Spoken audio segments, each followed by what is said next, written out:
Assalamualaikum warahmatullahi wabarakatuh. Alhamdulillah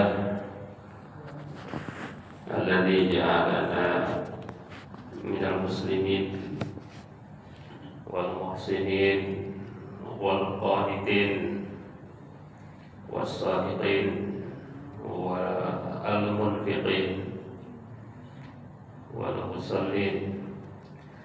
Asyhadu an la ilaha illallah wahdahu la syarika lah wa asyhadu anna Muhammadan abduhu wa rasuluhu la nabiyya ba'dah. A'udzu billahi minasy syaithanir rajim. Bismillahirrahmanirrahim.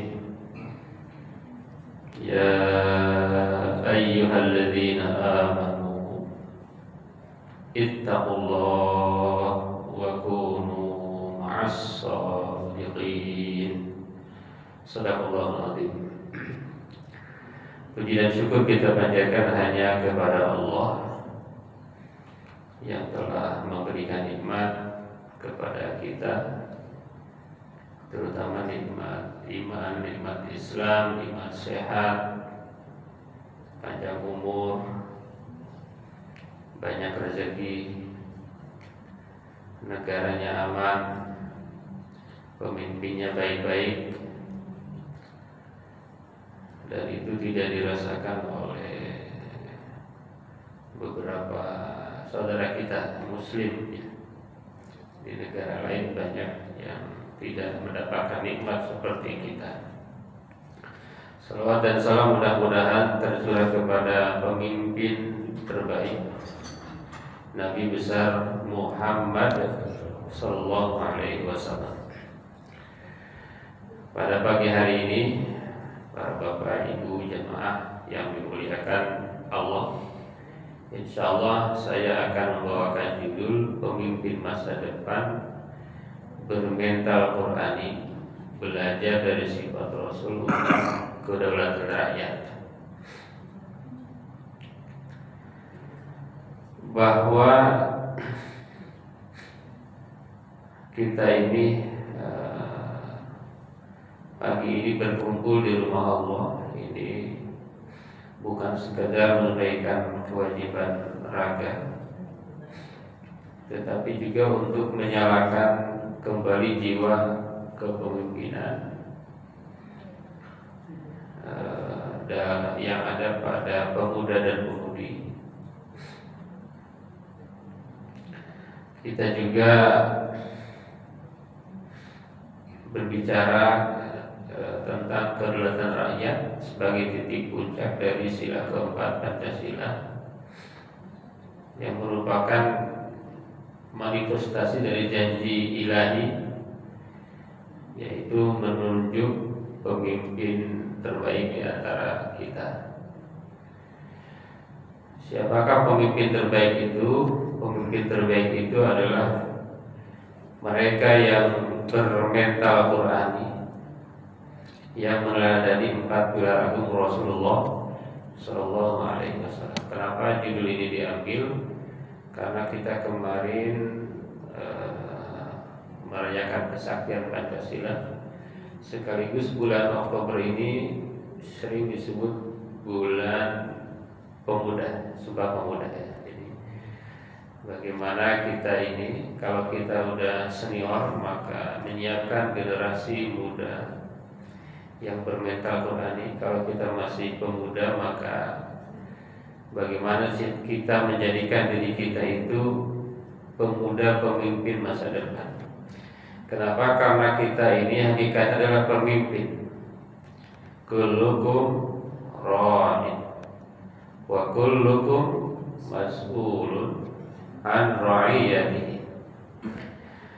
Kalau kita, pemimpin kita ini baik, maka insya Allah baik. Kalau pemuda kita ini hebat, maka insya Allah masa depan ini cemerlang. Kenapa belum begitu hebat? Karena ada beberapa pemimpin yang belum hebat ya. Karena ada di antara kita yang belum hebat. Subhanul Rijalul Qad. pemuda masa sekarang, pemimpin di masa depan. Pemimpin di masa depan ini harus memiliki 4 pilar. Sangat kita kenal keempat pilar ini. Yang pertama adalah sidik. Jadi generasi ke depan kalau memiliki sifat sidik ini, masa depannya sangat cerah. Apa itu sidik? Sidik adalah jujur. Sidik itu adalah jujur.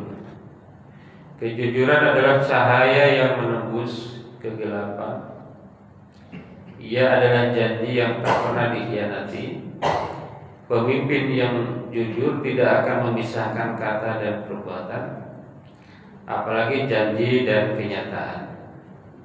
Maka Allah Subhanahu wa taala berfirman sebagaimana ayat yang tadi dibacakan, ya ayyuhalladzina amanu taqullaha wa kunu ma'as-shadiqin. Wahai orang-orang yang beriman, bertakwalah kepada Allah dan jadilah bersama dengan orang-orang yang jujur. Beberapa waktu lalu ada seorang teman bilang begini. Beliau lama di Arab ya, kuliah di Arab. Beliau membandingkan Indonesia dengan Arab Saudi ya. Kata beliau, kenapa Indonesia ini negaranya kaya, negaranya alamnya melimpah, tongkat ditancapin jadi tanaman, tapi Indonesia terkesan tidak semakmur misalnya negara Arab Saudi. Ini pendapat pribadi ya beliau. Kata beliau, alat ukur yang paling jelas karena kalah berkah, gitu ya. Jadi kita ini diantaranya kekurangan berkah. Ini pendapat pribadi ya. Ini yang perlu direnungkan. Kenapa diantara kurang berkah itu? Salah satunya adalah karena tidak semua jujur. Nah, yang jujur banyak, tidak semua jujur. Kalau nggak dibilang banyak yang belum jujur. Gitu ya. Hadirin jemaah yang berbahagia, ayat ini menarik ya. Ini ada pertama, ya ayyuhalladzina amanu, wahai orang-orang yang beriman. Ayat ini artinya apa? Dia Allah betul-betul menyanjung orang beriman. Wahai orang-orang yang beriman. Wah, ini kan keren sekali. Kalau kita dipanggil presiden misalnya ya, wahai saudaraku yang keren ya, wah itu kan luar biasa ya. Panggil wali kota, dipanggil siapa itu ya, itu sebuah sanjungan ya, pemuliaan. Lalu apa kata Allah? Setelah disanjung, Allah menyampaikan ittaqullah, bertakwalah kepada Allah. Jadi perintah Allah yang pertama adalah ittaqullah, bertakwalah kepada Allah. Apa itu takwa? Takwa adalah melaksanakan perintah Allah, ibadah, muamalah, dan menjauhi larangan Allah, al-ibtiad an kulli ma nahallahu anhu min ma'asin wa muharramat. Perintah pertama itu. Kenapa? Karena as-siyaj alladhi yahmil qalbi min az-zayg. Karena takwa itu adalah sesuatu yang akan menjaga hati kita dari goncangan. Yakni melaksanakan secara sempurna syariat Allah fi sirri wal alaniyah, dalam keadaan sendiri maupun dalam keadaan banyak orang. Ini yang sulit. Ya. Sirri wal alan, dalam keadaan sembunyi, dalam keadaan terang-terangan, dalam keadaan sendiri, dalam keadaan berkelompok, dimanapun, kapanpun. Ittaqullah haitsu ma kunta. Tapi yang kedua, tidak cukup hanya dengan bertakwa katanya wa kunu ma'as shadiqin, bersamalah bergaulan dengan orang-orang yang jujur. Ini penting ya, kita berkumpul ini ternyata penting ya. Karena yang hadir di sini insya Allah adalah orang-orang yang jujur. Gak mungkin datang ke masjid kalau tidak jujur. Itu optimisme kita ya. Apa maknanya bersama dengan orang-orang jujur? Yang pertama adalah orang-orang yang jujur as-sidqu fil niyah wal qaul wal amal. Orang yang jujur dalam niat, perkataan dan perbuatan. Mereka pertama dalam niat tidak pernah selain ikhlas kepada Allah. Jadi orang yang jujur itu orang yang niatnya juga ikhlas karena Allah. Yang kedua, orang yang jujur itu orang yang perkataannya tidak bohong. Dan yang ketiga, perbuatannya itu ikhlas, tidak ria, tidak malas. Tidak ria, tidak malas. Itu orang jujur. Jadi kalau orang jujur itu nggak mungkin tidak sholat. Kalau dia muslim ya. Kalau dia malas sholat ya sebenarnya tidak jujur.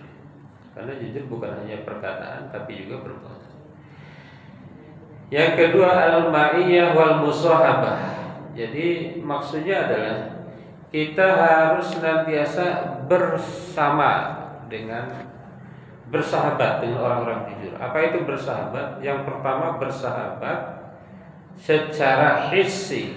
Hissi itu secara kasat mata. Kita sering kumpul bareng nih kasat mata kan. Kita punya grupnya, grup masjid gitu kan, kasat mata. Yang kedua adalah bersama dalam maknawi. Jadi kita bersama dengan orang-orang yang jujur dalam berbagai ide. Jadi kalau ada nge-share hal-hal baik kita setuju. Nah itu cirinya kita bersama orang-orang yang jujur.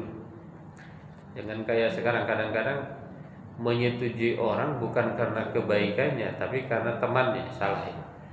Jadi teman yang baik itu adalah teman yang kalau baik ya dukung, kalau salah ya ingatkan gitu, teman yang baik.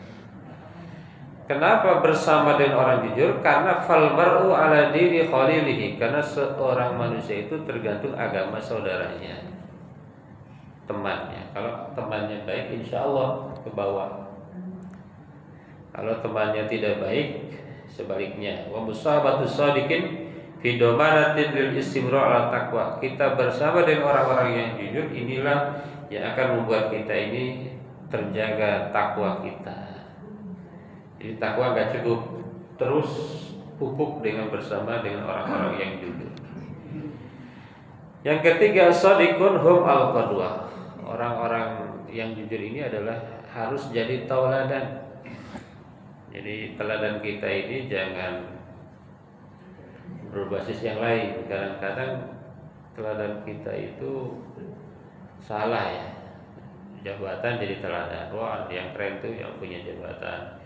Yang keren itu yang punya follower banyak. Sekarang itu lagi musim tuh. Gitu. Bahkan dalam bidang agama pun yang dicari yang followernya banyak gitu. Bukan ilmunya, bukan akhlaknya kadang-kadang ya. Siapa yang followernya banyak, dialah yang dianggap gitu ya. Padahal Rasul Allah Subhanahu wa taala menyebutkan as-shadiqun hum al-qudwah. Jadikanlah orang-orang yang dulu itu adalah orang yang qudwah, suri tauladan. Siapakah orang-orang yang jujur? Tentu yang pertama adalah Nabi dan para sahabat.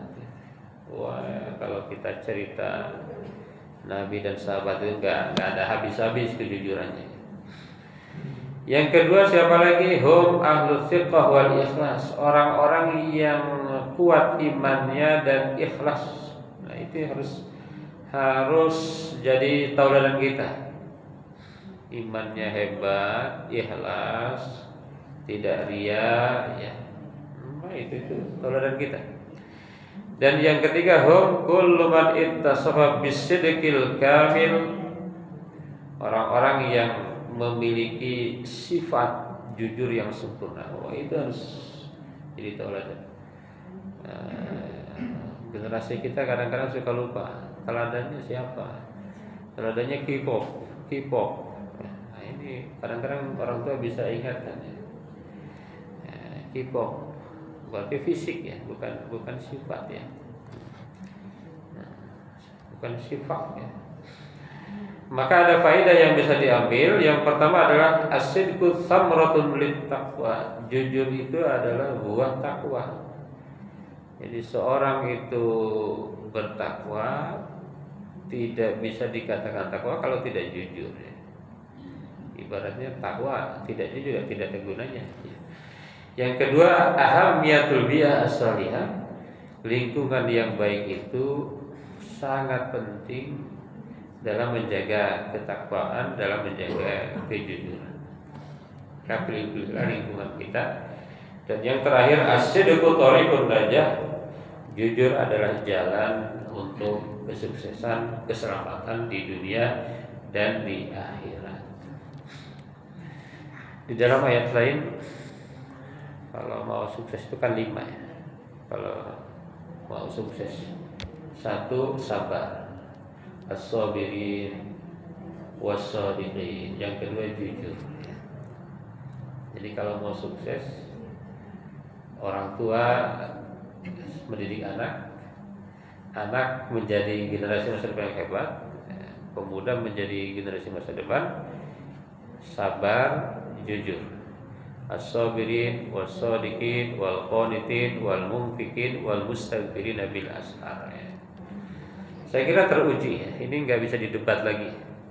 Tidak mungkin berhasil kalau tidak sabar dalam berbagai bidang apapun. Yang kedua, pemimpin masa depan itu harus amanah. Amanah itu adalah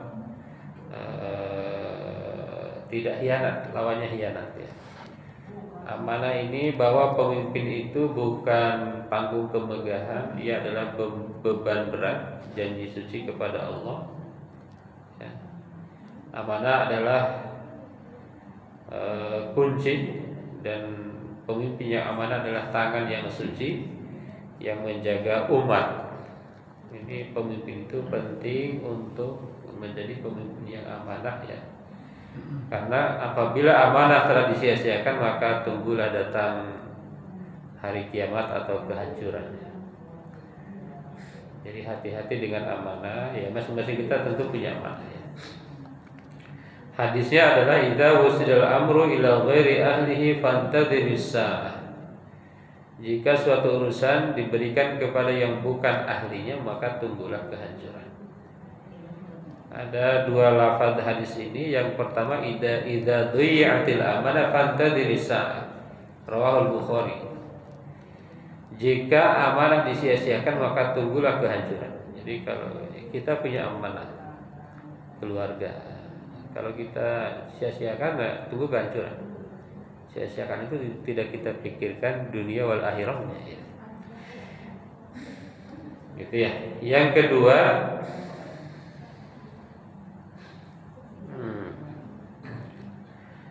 redaksi yang kedua, idza wusidal amru ila ghairi ahlihi fantadris, sebagaimana tadi yang dibacakan. Apa makna dari hadis ini? Indama tusnadul mas'uliyah awil mansab ya. Wusida dalam berbagai hal, hakim, guru, amanah, semua dalam berbagai hal. Kullu mansab yahtaju ila kafa'ah wa qudrah mas'uliyah am. Ketika satu urusan apapun itu, bidang apapun, direktur, apalagi pemimpin, semua bidang, pemimpin perusahaan. Kalau diberikan kepada yang bukan ahlinya, siapa itu? La yamtalikul ilma, tidak berilmu, al-quwah, tidak punya kekuatan, al-amanah, tidak amanah, la yasluh lahu tidak baik orangnya, tidak punya pengalaman, maka fantadiris saat, maka siap-siap aja akan gagal. Kiamat di situ gagal, gitu ya. Bisa kiamat kecil, bisa kiamat besar. Apa yang dimaksud dengan kiamat tadi? Kiamat tadi bisa hilang kebaikannya. Jadi misalnya perusahaan itu akan hilang, akan rugi, berkahnya tidak ada. Satu wilayah tidak berkah, misalnya apa? Tidak berkah itu ya tidak makmur, kadang bencana melulu itu. Wal fasad asyamil, dan tentunya kerusakan yang lainnya. Jadi amanah ini ya dampaknya tidak kadang-kadang tidak hanya yang rasional. Jadi kalau pemimpin atau memegang kuasa tidak amanah, itu bahayanya bukan hanya yang rasional, kadang-kadang tidak rasional. Tidak rasional itu seperti tadi, bencana segala macam itu kan hal-hal tidak, kadang-kadang tidak rasional. Ada juga yang rasional. Misalnya kalau banjir karena buang sampah, itu kan rasional. Kenapa? Karena pemimpinnya tidak amanah. Oleh karena itu maka pemimpin itu harus betul-betul seorang yang amanah. Amanah bisa dipercaya. Amanah itu bisa dipercaya itu ahli di bidangnya. Yang ketiga, tabligh. Pemimpin itu pemuda masa depan.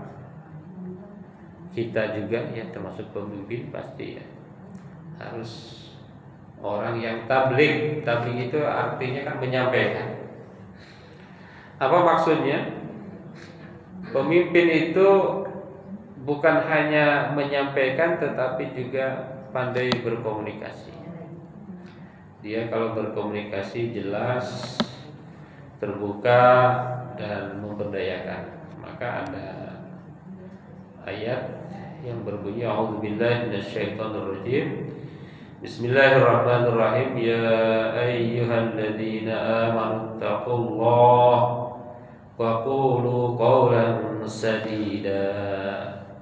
Wahai orang-orang yang beriman, bertakwalah kepada Allah, wa qulu qawlan sadida. Tadi bertakwalah kepada Allah sama dengan ayat yang di atas ya.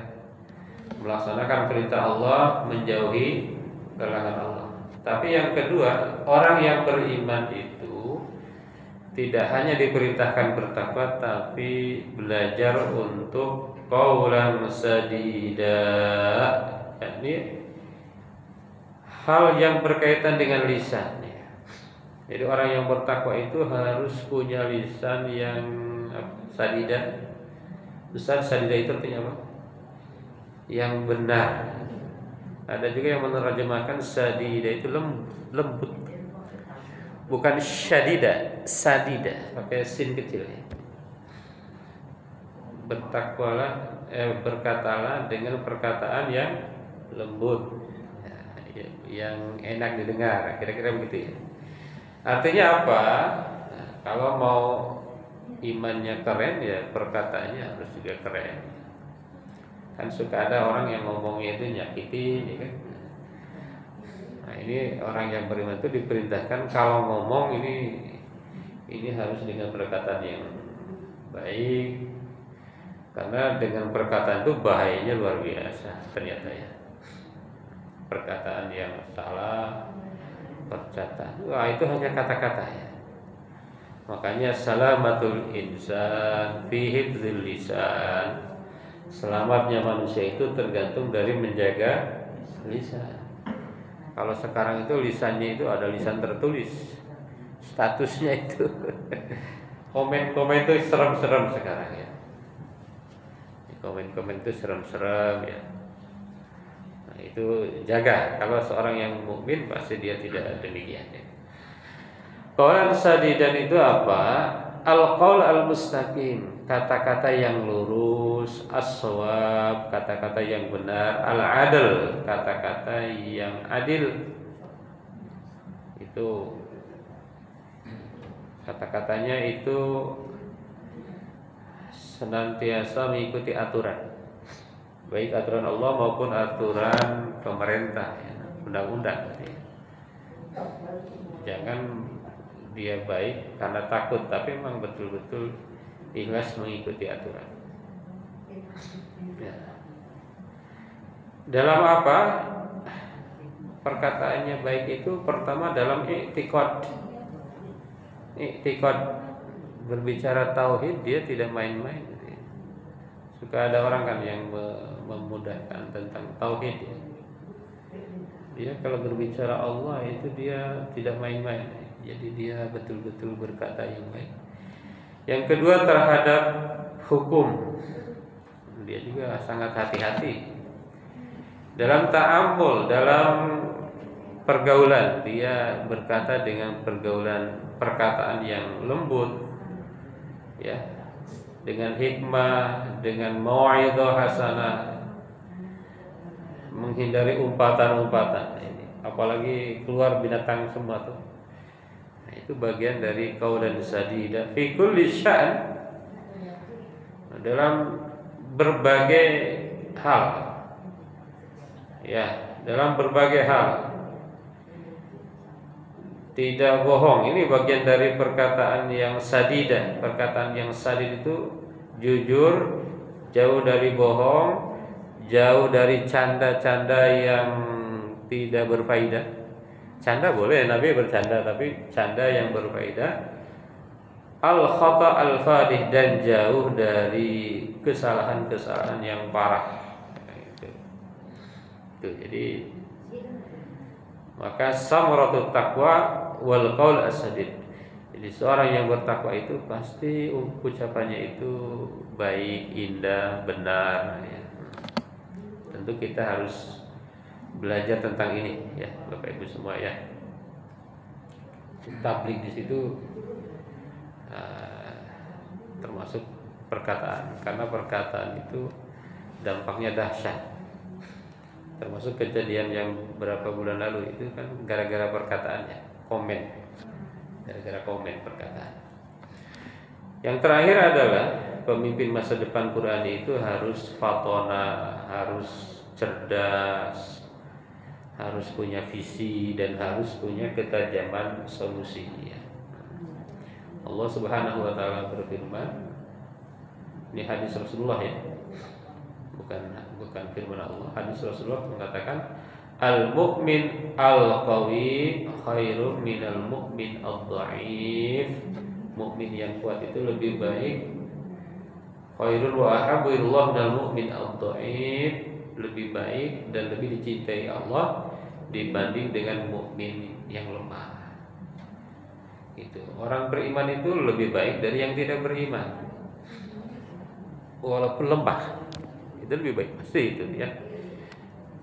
Tapi kalau mau lebih baik lagi, mukminnya itu kuat, gitu, ya.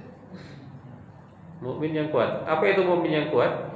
Alladzi yamtalikul qudrah wal istita'ah al qiyam bit takalif asy-syar'iyyah wa dunyawiyah ala akmali wajhi.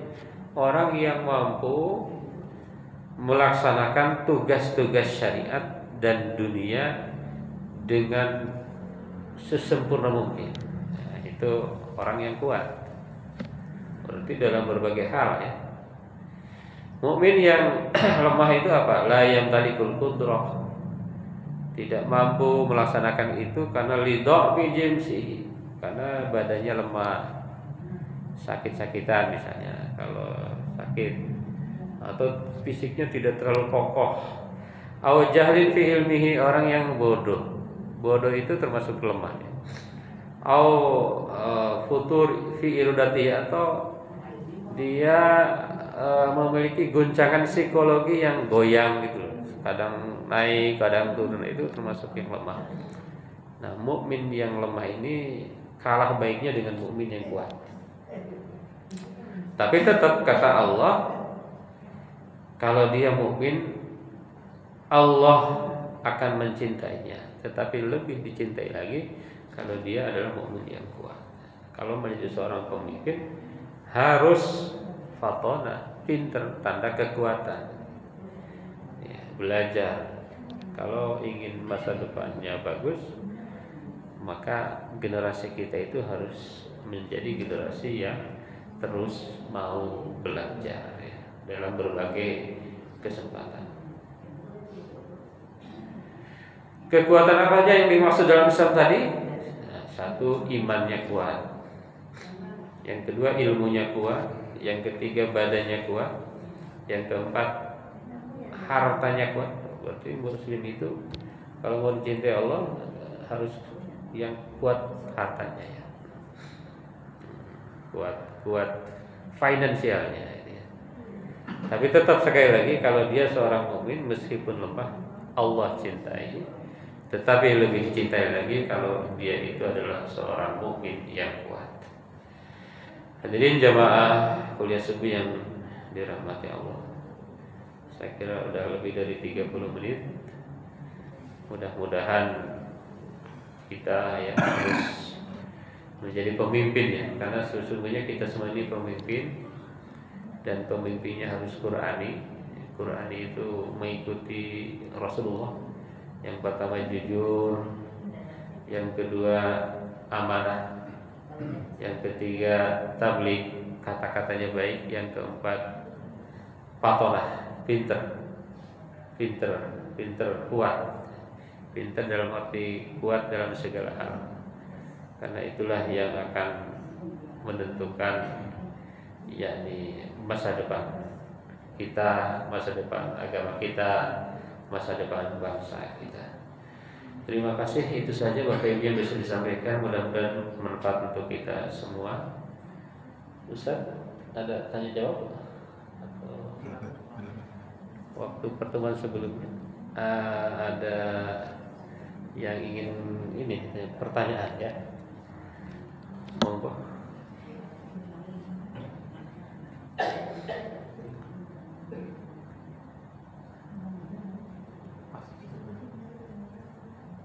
Ibu ada pertanyaan? Iya. Enggak, Pak. Kenapa di dalam Islam tidak diajukan non muslim untuk menjadi pemimpin?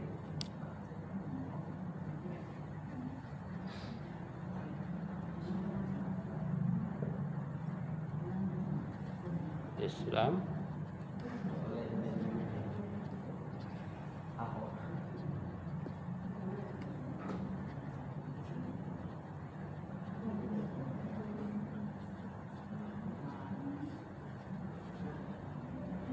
pemimpin, Pak ya. Kenapa di dalam Islam tidak dianjurkan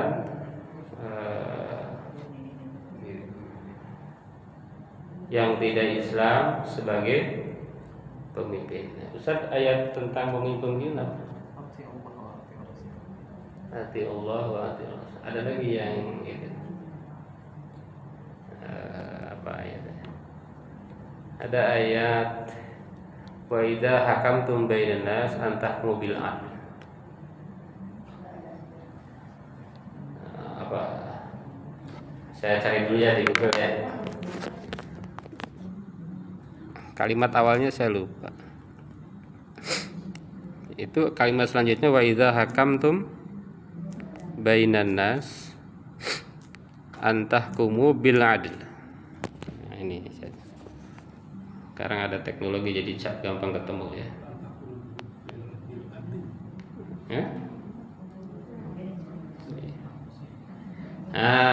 Innallaha ya'murukum an tu'addul amanati ila ahliha wa idza hakamtum bainan nas an tahkumu bil adl. Allah memerintahkan untuk memberikan amanat itu kepada ahlinya. Ahlinya itu apa? Kepada yang profesional, kepada yang berhak. Tentu karena di dalam Islam itu di antara profesional paling pertama memang iman. Gitu. Iman itu segalanya. Saya kira agama lain juga sama itu pasti.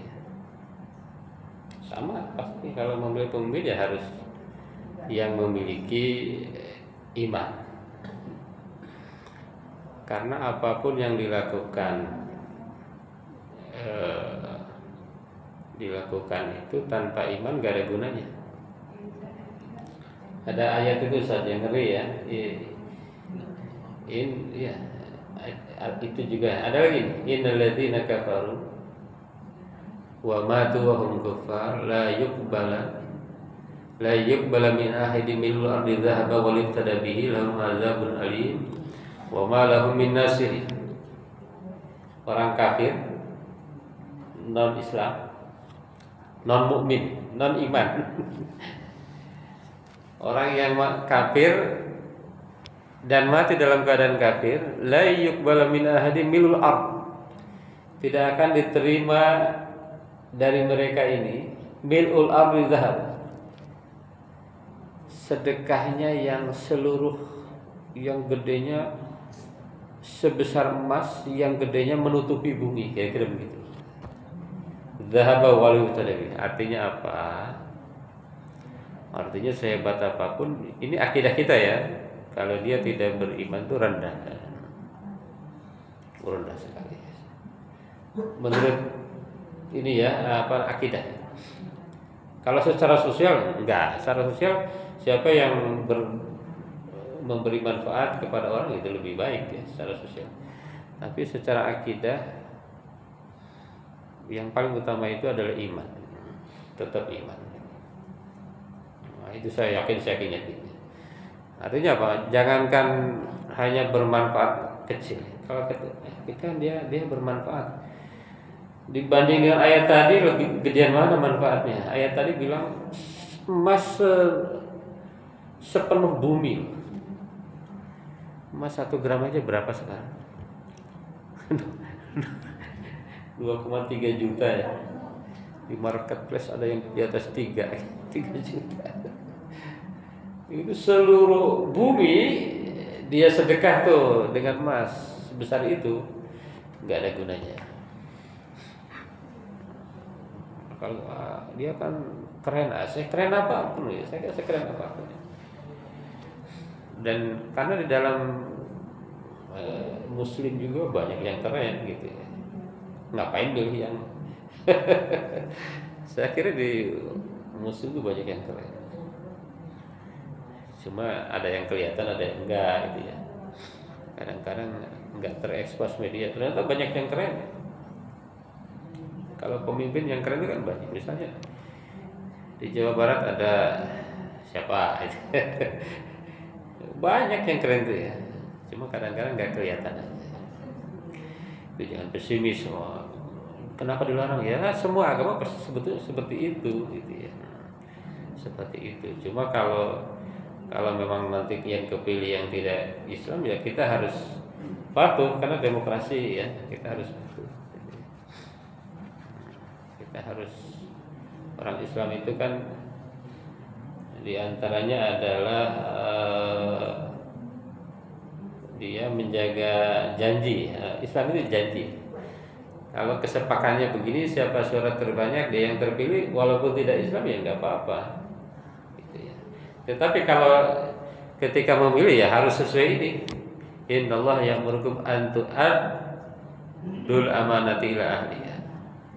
Wa idza hakamtum, jadi ahliha itu tafsir saya ya atau pemahaman saya harus seorang mukmin. Itu yang pertama ya. Itu saya kira. Karena kalau tidak mukmin memang dampaknya banyak juga. Pasti banyak ya. Banyak juga ya. Cukup, Pak? Nah, baik. Baik, Pak Haji, monggo. Waalaikumsalam. Gimana pandangan Islam mengenai gender? Pemimpinnya wanita di bangsa. Gimana Pak Ustaz? Pemimpinnya wanita. Ya, boleh enggak? Tahun 2000 berapa itu rame kan? Waktu Bu Mega itu ya, nah, itu rame ya dibahas. Sekarang saya kayaknya nggak rame lagi. Ya, memang itu tafsir ya. Jadi gini, al-rijalu qawwamuna 'alan nisa. Laki-laki itu adalah pemimpin bagi perempuan. Kalau saya pribadi, saya yakin itu ya. Jadi laki-laki itu harusnya yang tetap yang memimpin. Apalagi di rumah. Di rumah itu walaupun istrinya jabatannya lebih tinggi, penghasilannya lebih tinggi, kalau mau rumahnya adem, keluarganya bahagia, tetap laki-laki di atas. Cuma ada tafsir, Pak Haji ya. Karena di kita ini demokrasi, ya nggak bisa juga kita maksain itu. Ada tafsir yang mengatakan ar-rijal di situ terjemahannya bukan laki-laki dalam arti kelamin. Ar-rijal itu dimaknai maskulin. Pernah dengar itu? Ar-rijal itu karena kalau dimaknai laki-laki harusnya Quran bilang az-zakaru. Itu kerennya Quran ya. Quran tidak bilang az-zakaru, tapi Quran bilang ar-rijal. Laki-laki itu orang yang memiliki sifat laki-laki itu memimpin yang punya sifat perempuan, maskulin ke feminim gitu. Itu ada tafsir itu. Jadi kalau Islamnya Qurannya bilang begitu, tapi pemahamannya tadi ada tafsir baru ya. Boleh aja perempuan menjadi pemimpin, yang penting dia punya kemaskulinan itu. Kan ada juga ya perempuan lebih tegas dari laki-laki banyak. Perempuan lebih pintar dari laki-laki juga banyak. Saya kira dalam bidang-bidang umum nggak masalah ya. Boleh. Iya, tapi kalau di keluarga menurut saya pribadi ya nggak boleh tuh. Tetap laki-laki harus menjadi pemimpin ya. Itu Pak Haji ya. Sekali lagi itu tafsir, jadi namanya tafsir kan pendapat ya. Pendapat. Tapi kalau lihat kenyataan agak sulit sekarang ya. Untuk kita mengatakan nggak boleh perempuan ya, sulit. Apalagi sekarang ada syarat harus sekian persen perempuan ya kan. Nah, misalnya DPR harus sekian persen dari perempuan, nggak bisa ya. Maka kita ambillah pendapat yang kedua tadi, bahwa ar-rijal di situ adalah kelaki-lakian. Makanya di dalam bahasa Arab ada istilah rujulan, ya, kelaki-lakian. Ar-rajul itu bisa laki-laki bisa perempuan ya. Sebetulnya sama dengan di kita. Mahasiswa, kalau kita sebut mahasiswi masuk ya. Tapi kalau sebut mahasiswa nggak masuk. Ar-rujulah, siapapun yang memiliki sifat-sifat maskulin, kelaki-lakian boleh jadi pemimpin. Saya kira itu Pak Haji. Ustaz, ada tambahan? Ada lagi? Cukup? Saya kira cukup Pak Haji. Terima kasih banyak. Mudah-mudahan kita semua senantiasa dalam hidayah Allah Subhanahu wa taala. Mohon maaf atas segala kekurangan. Wassalamualaikum warahmatullahi wabarakatuh.